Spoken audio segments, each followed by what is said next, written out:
coaching is teaching. This is what we've forgotten. And what you teach and how you teach needs to align with the group that you're working with.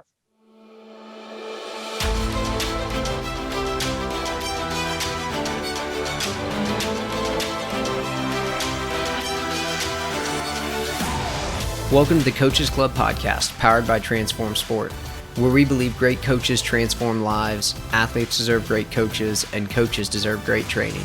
I'm your host, Luke Gromer, and every week we're bringing you conversations with coaches and leaders in sport that will help you grow as an effective teacher and transformational leader so that you and your team can reach your potential. Coaches, I'm excited to welcome Sefu Bernard to the podcast. Sefu is currently the Director of Player Development for the Washington Mystics, where he helped them win the 2019 WNBA Championship. Prior to that, Sefu spent time as the Senior Director of Basketball Operations for NBA Asia, working in player development for the Toronto Raptors, and as a National Development Coach for Canada Basketball. Sefu is a high-level teacher and coach, and today we talk about the cardinal sin of coaches, the ideal rhythm between intervention and action, practical strategies to improve our feedback, and creating a more fun experience for athletes at all levels. Before we hop in, two quick things. First, if you'd like to get a free 6-page PDF of the notes from this episode, go to transformsport.org/podnotes or click the link in the show details to get your copy. Second, in July, I'm launching the Coaches Club course and community. Too many coaches feel frustrated, isolated, and unsupported in their coaching. The Coaches Club course and community is an 8-week online cohort course and community that will help you grow as an effective teacher and transformational leader, surrounded by other like-minded coaches from across sports. The course consists of 8 weekly masterclasses covering specific coaching topics, 4 one-on-one calls with me, and a lot more. Spots are limited and multiple spots have already been claimed. So if you'd like to learn more, go to transformsport.org/coachesclub or click the link in the show details. And if you'd like to reserve your spot in the cohort, go to transformsport.org/free call or click the link in the show details to schedule a call to talk today. I'm confident this conversation will help you get better at teaching and leading. Enjoy the episode. All right, coaches, I'm really excited to welcome Sefu Bernard to the podcast today. Sefu, I'd love to start here. I actually listened to you on another podcast probably about a year ago. It might have been the Hardwood Hustle. I can't remember what podcast it was. But in that episode, you called piggybacking the cardinal sin of coaches. And it really intrigued me. And I started to think about it a lot and reflect on my own coaching and the coaches that I work with. And what you said really clicked for me and why it is such a cardinal sin for most coaches. So can we start here? Would you just explain, like, what is piggybacking and why is it the cardinal sin of coaches, and how does that impact our players? Sure. Well, let me tackle this. Let me go left to go right. If I'm of the belief, and hopefully for the sake of our conversation here, coaches who are listening can anchor around this one, but a coach's primary function is to direct attention to where it's needed most. And to complement that, that means they're trying to create an environment where learning is optimized, which means there needs to be rigor. And when I say rigor, I don't always mean like a physical thing, get on the line and run sprints and they have to be breathing hard. A significant part of the game revolves the mental side of it. And that again attaches back to what I touched on earlier, which is directing attention, optimizing learning, and making sure as much as possible that the athletes are doing the heavy lifting mentally. And so you often see in a coaching intervention or in a coaching session, you have, say, one coach who's the lead coach or the head coach, and you have that support staff of coaches and other people who have a voice in a practice or in a learning session. And somebody, the lead, speaks for a very long time. And then at the end of their introduction, explanation, intervention, whatever it may be, they pause and somebody else jumps in and adds to what was just said. And oftentimes they're just really echoing what had been said using different words. And it's at that point, that is piggybacking. But it's also at that point where the rigor that I talked about starts to drop off. Players' attention starts to go in a lot of different directions. And so you've lost what is one of the key functions of a coach, which is engagement, attention, focus, and then connecting an instruction to action. And so it is a cardinal sin. And I think it's one of those things, it's helpful to frame it as such, because when you frame it as such, then coaches are like, whoa, this is offensive. Do I do this? And you bring an awareness of what they're doing, and hopefully an opportunity for reflection or an opportunity for somebody else through an observation to give you feedback, how well we're maintaining a good rhythm of practice between intervention and action. Yeah. Yeah. So I guess to follow up on that, what is the ideal rhythm between intervention and action? How can coaches do it better? Well, I'll start by saying it really depends what you're trying to get out of it, right? When you are in, and it really depends where the group you're with is on what I'll refer to, or Doug Lemov in his book, A Coach's Guide to Teaching, he does a beautiful job of illuminating this spectrum between novice and expert. And an athlete at any given moment, as can we as coaches, can fall somewhere on that spectrum.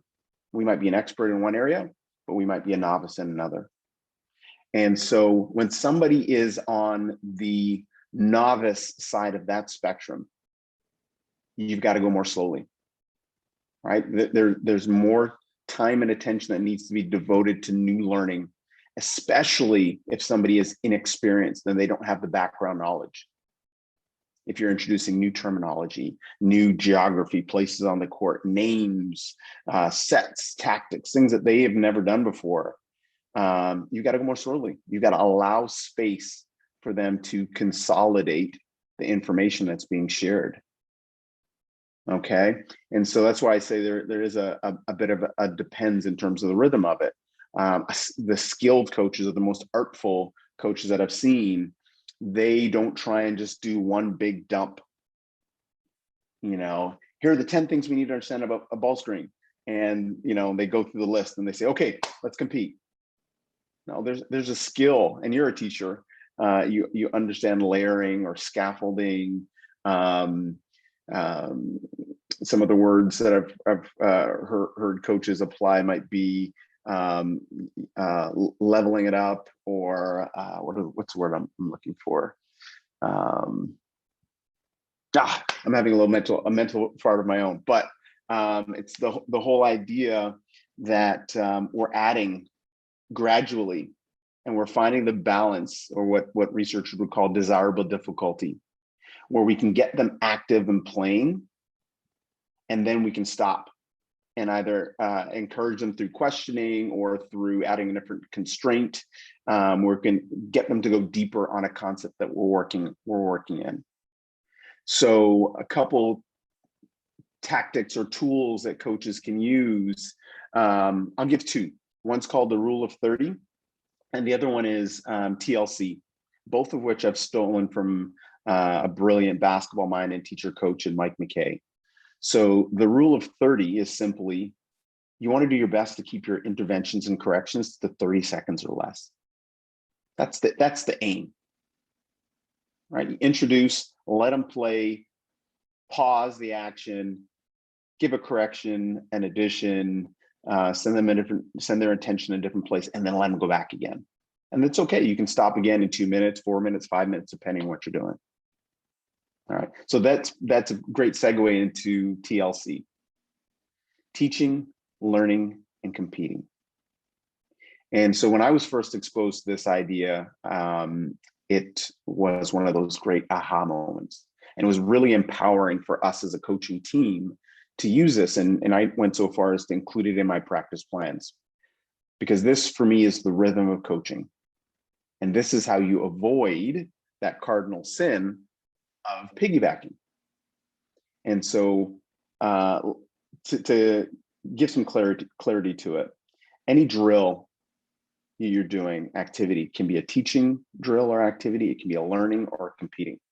A teaching activity would be something that involves a lot of stoppages, right? Hey, so athletes, this is a teaching one. This is a new concept. There's a lot of detail here. So we're gonna stop you with frequency. A learning activity might be one where we're gonna say, okay, hey, we're gonna let you play a little bit. Maybe we'll go half court, full court, and back. All right. I heard some coaches call that a 2.5. All right. We start in the half court and we're going to flow full court. We'll come back and then we'll stop. All right. So they get some flow and some continuity in what they're doing. And then at a set interval, you can then offer a correction, feedback, whatever it may be. All right. So there's more flow, less stoppages when you're moving from a T drill to an L, teaching to learning. And then last in the spectrum is competing. And so a great example of competing might be, hey, let's put 8 minutes on the clock. All right, let's mimic we're playing for a quarter or for an extended period of time. You're going to play. And largely, we're just going to let them play. It's more game-like. You might be giving interventions on the fly, but you're going to save your big corrections till after that longer interval goes. And so this is the rhythm of coaching. And as a coaching staff now, you can avoid the piggybacking, because sometimes piggybacking is not done, it doesn't come from a bad place. But when you don't have an idea for the feel or the rhythm or when you're going to get a stoppage, and then there's a stoppage, everybody feels like, I need to get this in right now because I might miss the opportunity. Whereas if you know when the stoppage is taking place, and even better, if everybody as in coaches, if all the coaches' attention is directed on a specific thing. All right, Luke, you're watching offensive rebounding. Mike, you're on defensive transition. I'm going to be watching for how well we take care of the details as we flow into our early offense. And so we get that stoppage. Now, Luke, you're watching rebounding, so you shouldn't be giving commentary on something you're seeing in our early offense. And so then you have pointed feedback from all three. I don't bleed over as the head coach because I know it's Luke's job to talk about rebounding. So I give my quick 1, 2, 3. I hand it over to you. You give your points or not. And so too does our other fictional coach and Mike. And then we get out and we play. And that's how you find rigor in your training environment. And that's how I think you can optimize learning and establish a rhythm with your players so they know there's no frustration like, coach, stop. Come on, man, stop interrupting. Hey, I told you this is a T. There's detail here. All right, other times they're going to let them play. That's really good. There's so many good things in that. I'd love to just know a little bit more on your thoughts about feedback, really. And you started to talk about at the end there, the importance of observation really is what you're getting at, and each coach having something specific that they were observing for. Can you talk about the importance of and the connection with observation and feedback and how coaches can get better at those two things?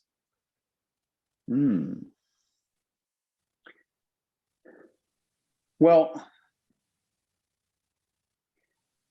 okay, so I'm going to tackle this from a really broad perspective. And if you want to go deeper, then stop me or kind of draw on something and we can go there. I'm happy to. I heard a friend of mine, a coaching friend of mine, or he's now a coaching friend of mine. We're in a book club together. His name is Mark Manella. And he said something that really rang true for me, which was, if you give somebody a blank piece of paper, it can sometimes be overwhelming. If we add some lines to that paper, then we give some structure for what you're going to write or how you're going to use it would take place. If we give them a template, then now we give them more structure. So it's actually more freeing because they have an idea for how things should flow. And I think in many ways, this relates to feedback. If we start a session and it's a blank piece of paper, feedback can go in a myriad of different directions. And so we need to add a framework, a structure, an intention for where we place our attention, even as a coaching team.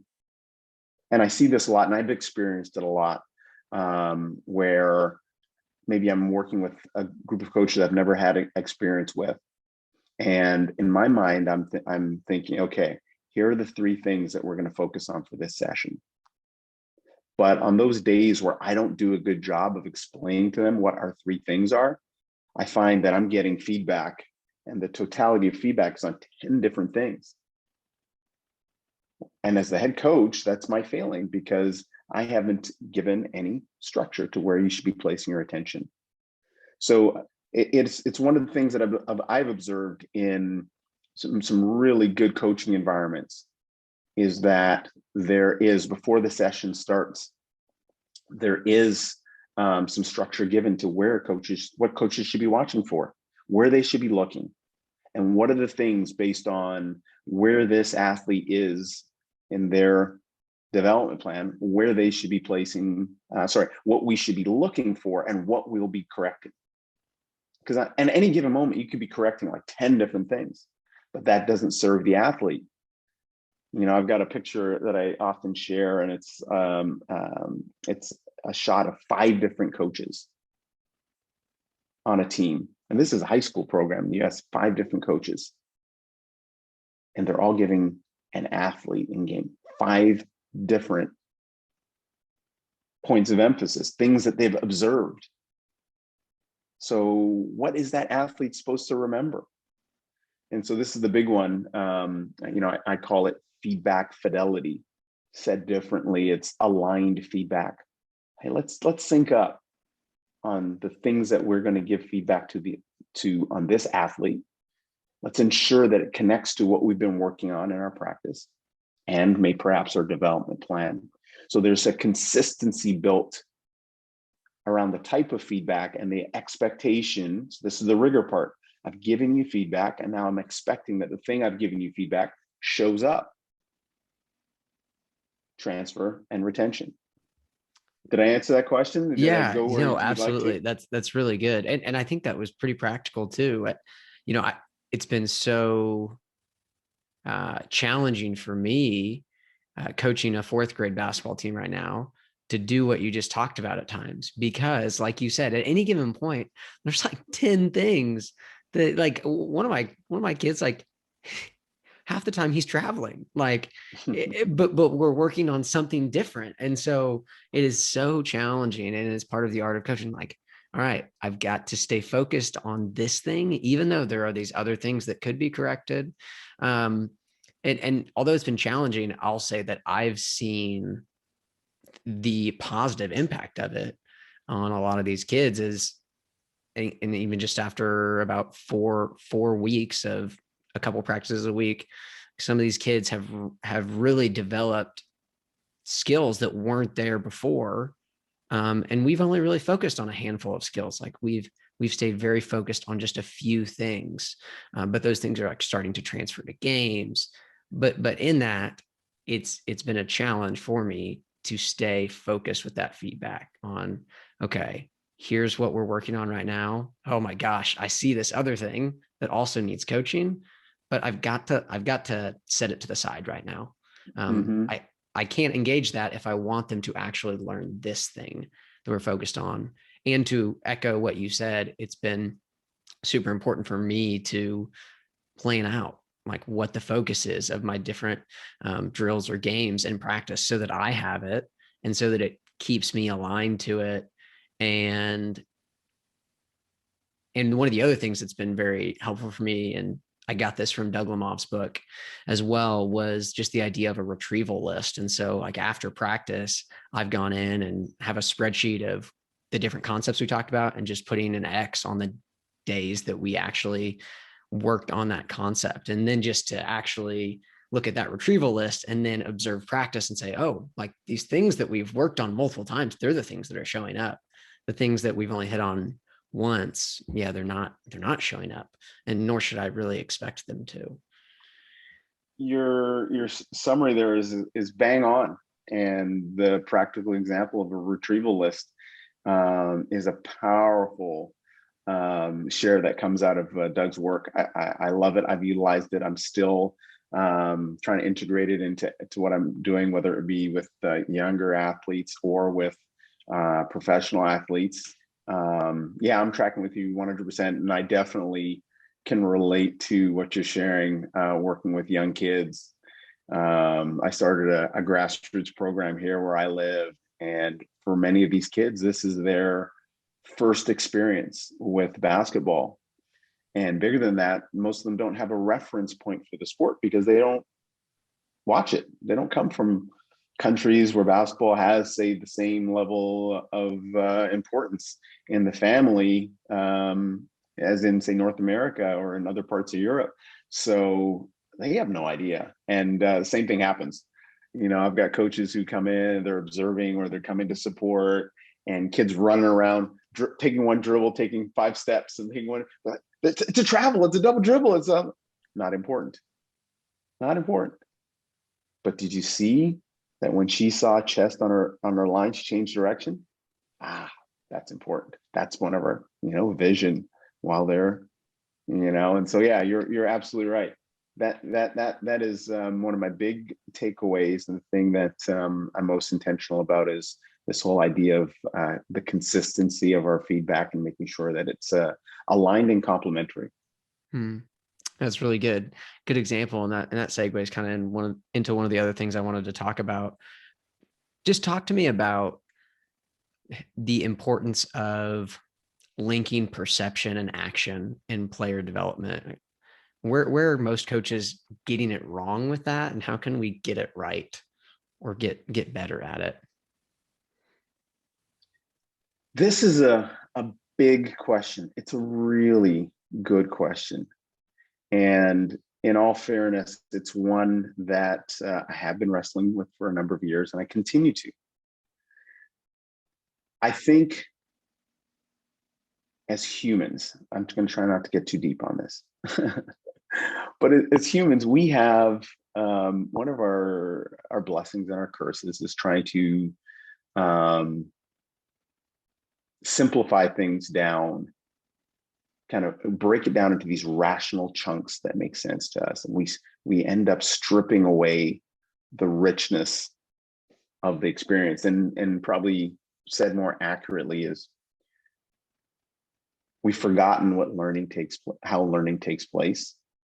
And in an effort to really improve a specific thing, we've forgotten that there is no disconnect. No matter how much we might want to rationalize it, there isn't a disconnect.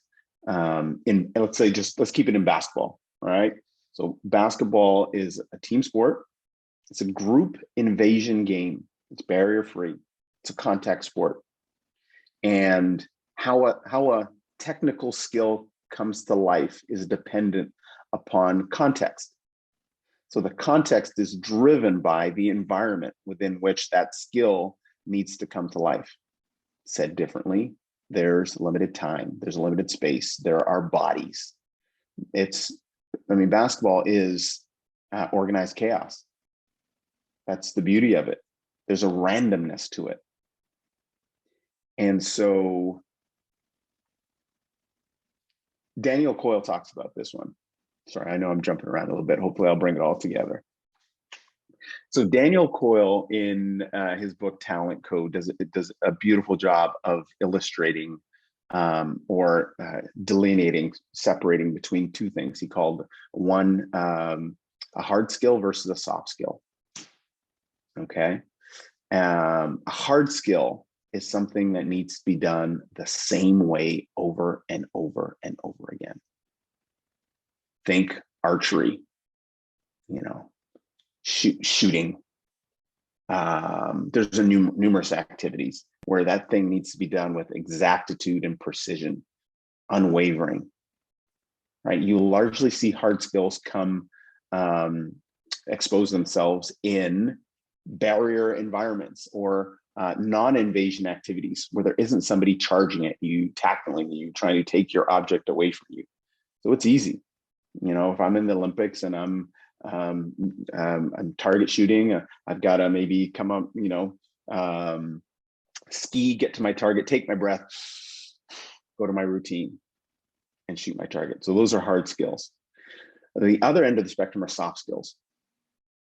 That how that skill comes to life changes based on the environment, time, space, defenders. And so as I've thought about that definition, what I came to realize is that for me, in my opinion, in basketball, there's only one hard skill. And even then I'm going to put an asterisk beside it. And that hard skill is shooting. In fact, you could argue, and I argue against myself, that the only time that is a hard skill is maybe a free throw shot, because that's the only time you have an uncontested shot with, without all the other things that would cause you to rush it or bring it up on a different angle, defender, all these other things. And so we teach, historically in basketball, we teach things as if they are hard skills: footwork, defensive slides, shooting, passing, all these things, when in fact they're not. The most overtaught skill in basketball is the chest pass. And it's the least used skill in the game. As soon as you put a defender in front of somebody, now the pass is coming off the side of the body, your angle of deployment is just different. That's just the realities. So the whole idea when we talk about perception action, right, is we need to introduce the skill in, and now you can layer it, you can stagger it, and you can progress it in with a thoughtfulness, but you need to introduce as many of those contextual elements as possible. I heard a Cohen calls it bones, not cones.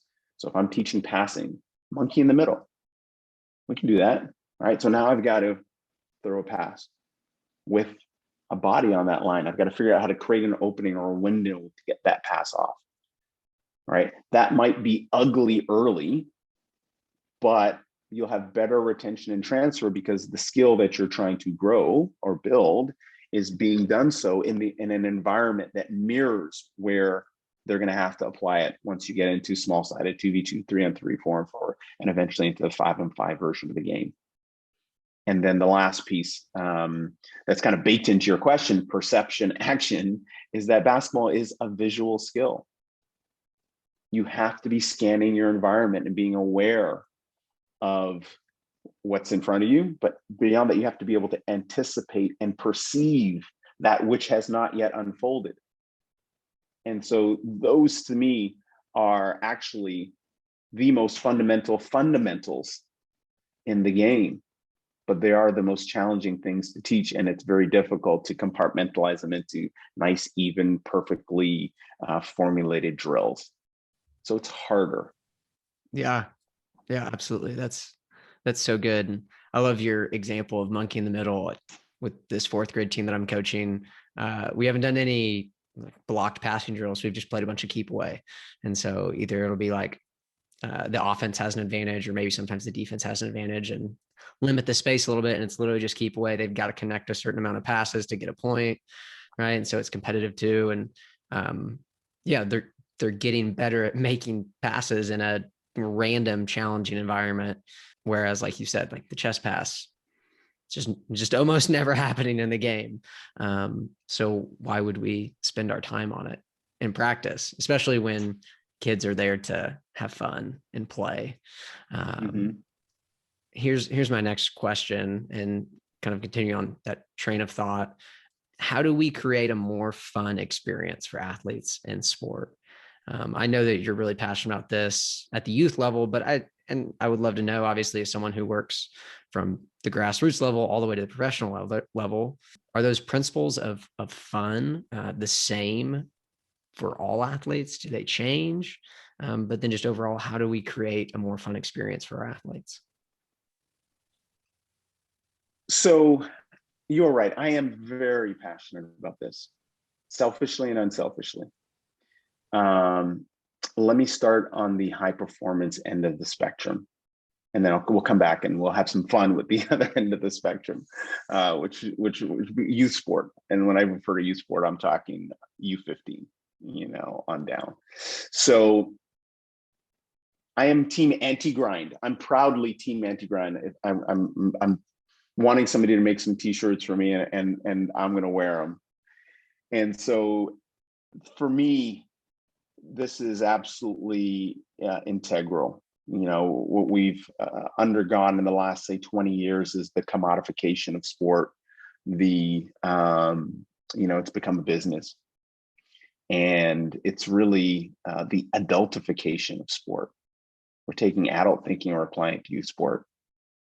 And so often what's happening is coaches, experienced coaching in a certain way. And so they say, well, that's the way I was coached, so I'm going to coach the way I was coached. Adding to that, Mano Atza, who's the president of PGC basketball, he said it even better. It was like a kidney punch for me when he said it. He said, oftentimes we coach the way we were parented. And that one hit me hard because, a young coach, I realized, my parental messaging that I received was coming out in my coaching. I couldn't believe it. So I like to throw one out because when coaches start to reflect, they'll feel it and they'll know it. And so coming back to the high performance side of things, we've got guiding principles. All right, Washington Mystics. We spend a lot of time on our culture, and we spend a lot of time on our guiding principles. The second guiding principle for us is joy in the journey. Right, that's right up there. We talk about it all the time. And so what's interesting and somewhat ironic to me, the people who are pushing, this is a grind, they're working at places and spaces that is not at the pinnacle of sport. And although there is tons of things that's mundane and routine and has to be done repeatedly, on that end of the spectrum, if you spend time with anybody who's in Olympic sport or in a professional sport background, they're trying to find ways to remind players that this is a joyful experience. This is a game.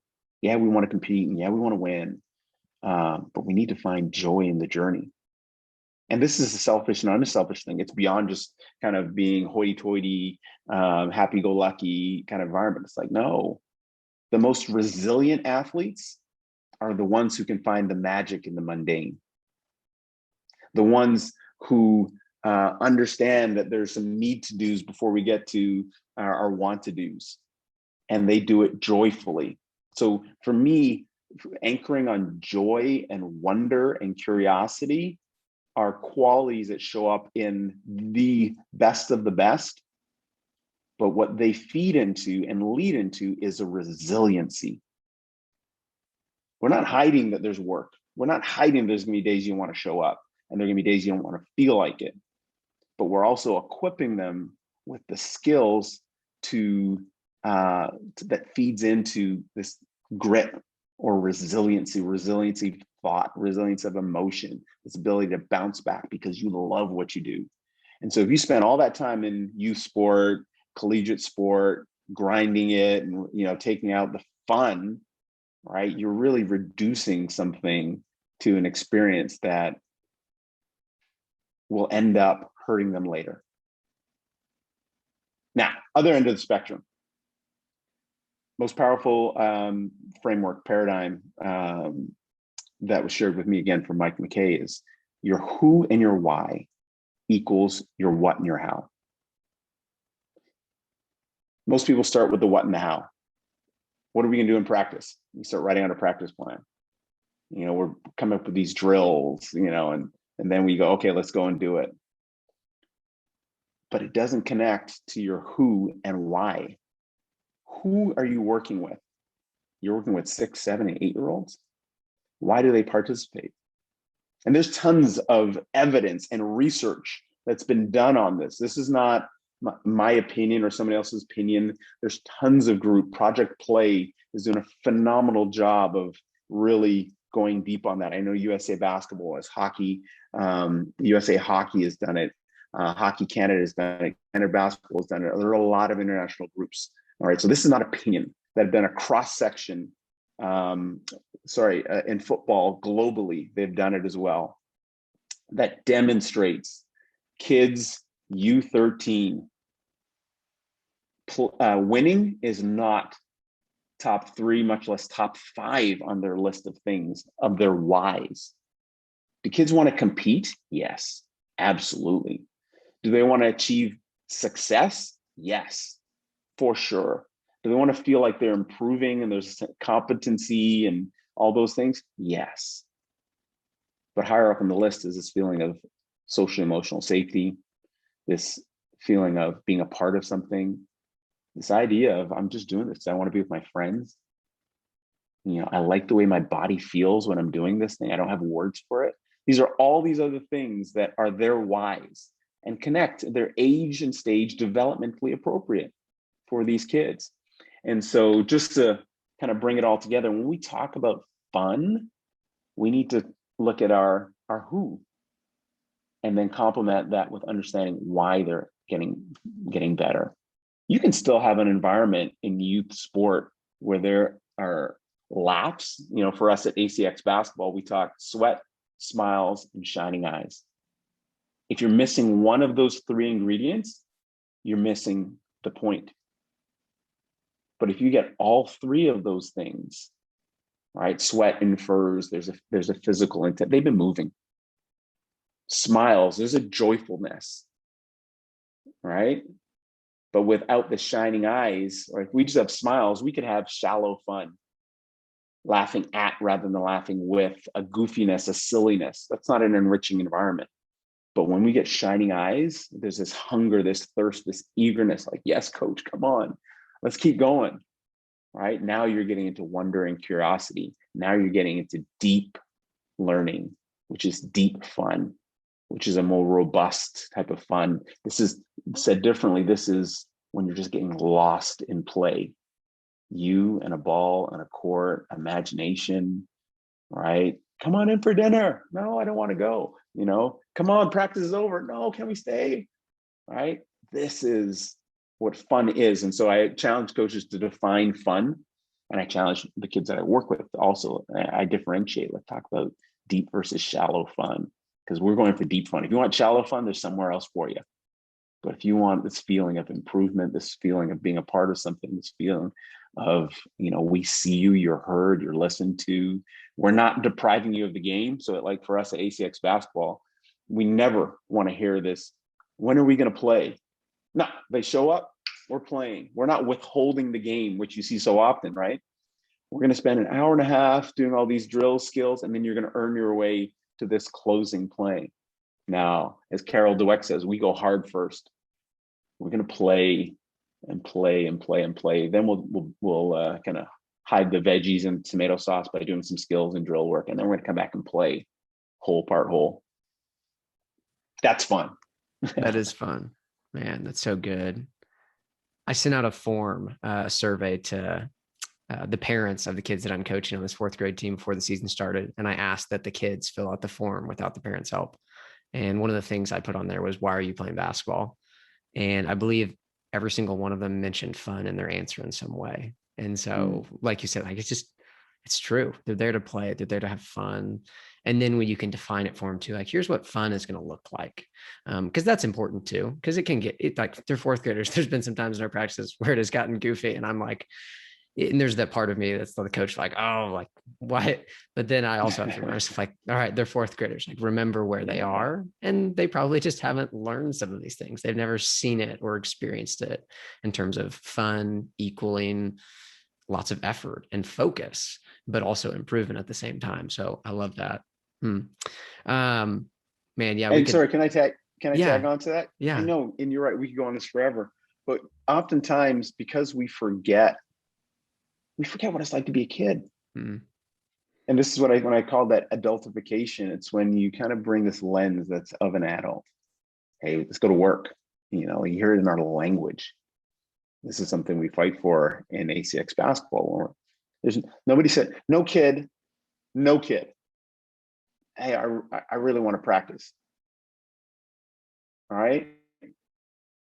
I want to play.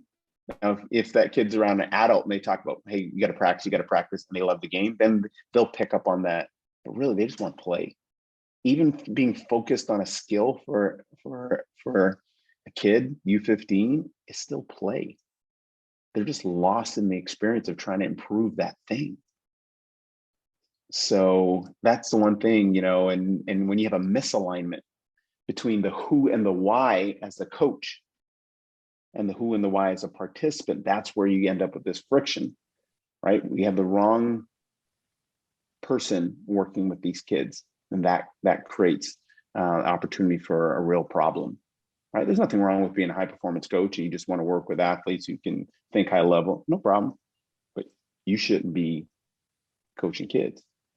Greg Popovich is one of my favorite coaches, right? And I love Greg Popovich to death. I wouldn't let him coach my kid. I might let him talk about what it's like to be at, the NBA level and what it's like, how he works with them. Greg Popovich is not skilled to coach a U8 team. And I think I don't know Greg Popovich, right? I've watched him work, but I think he'd probably say the same thing. And I think this goes back to something you touched on earlier. This is the failing of the North American model, is we take people who are working with adults at the pinnacle of that endeavor, which is a different skill set, working with an adult athlete. And we bring them and we say, okay, well, they get paid the most. They're on TV the most. They're the most high profile. So they're the best of the best. And let's go bring them in and have them inform what we do in youth sport.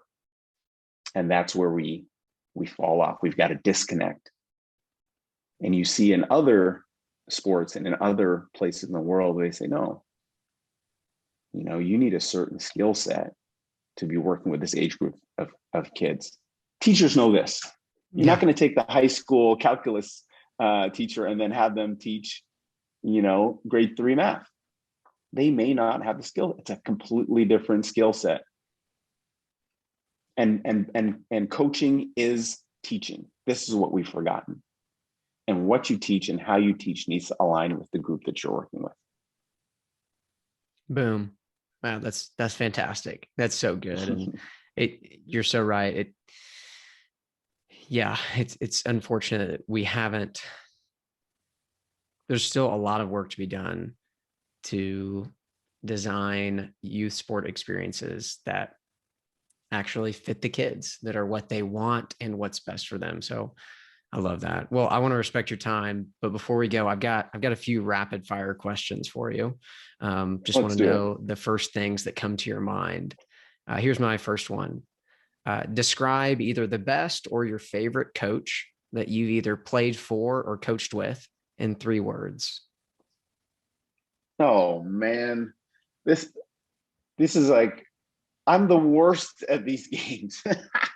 All right, let's do it again. Take it from the top. I'm terrible at these games. Oh, you're good. Go ahead. Your favorite coach that you played for, or your favorite coach that you've worked with, and describe them in 3 words. So I'll give you mine. Mine's my high school soccer coach, Coach Chug, and I would describe him as lighthearted, competitive, and loving. All right. I'm not putting a name to it, but I can see this person. They were just passionate and caring, and I'm trying to get one word. I don't have a word. They just got you better, right? They knew their craft. They cared about you as people, and then they just helped you improve. This person I'm thinking of. Sorry, I don't know what the one word is for that. If you got it, give it to me. No, I love it. That's great. It's a great description. Here's the next one. The most fun part of coaching is blank. Wonder. Seeing that in the athletes? Yeah, young or old. It's there if you look for it. That's the best. Yeah, I love that. That's good. I wish I would have known blank before my first coaching experience.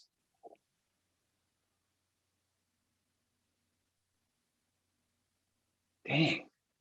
I don't have one. I don't have one word, but I can keep it tight.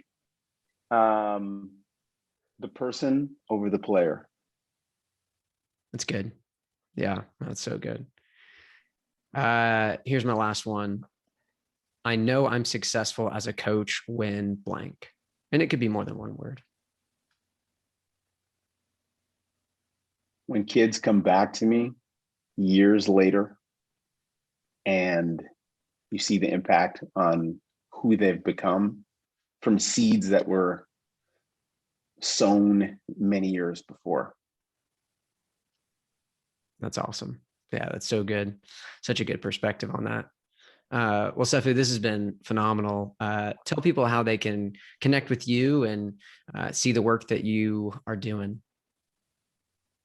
I can be found online in most of the social media outlets. It's my name, Sefu Bernard. For those who are into more of the quote unquote high performance end of things, you can find me at The Lab. It's my blog site, TheLLABB.com, thelab.com. And then for those who are more driven about the youth sport experience, U15 Down, ACX Basketball, Athlete Centered Experience, acxbasketball.com. And then all our social media outlets are just ACX Basketball. Feel free to hit me up, reach out, follow, and chime in.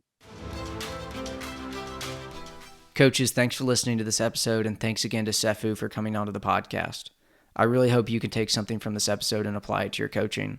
I know that I absolutely loved and was challenged by Sefu's TLC strategy, dividing our practice into teaching, learning, or competing segments. And I love the rule of 30, keeping our intervention and feedback to around 30 seconds or less.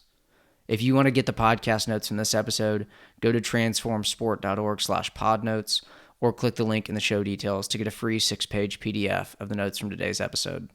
And if you enjoyed this episode or found it valuable, please take a minute to rate, review, and subscribe wherever you listen to your podcasts, and give us a shout out on Twitter @CoachesClub_. Thanks for listening to the Coaches Club podcast powered by Transform Sport, where we believe great coaches transform lives, athletes deserve great coaches, and coaches deserve great training.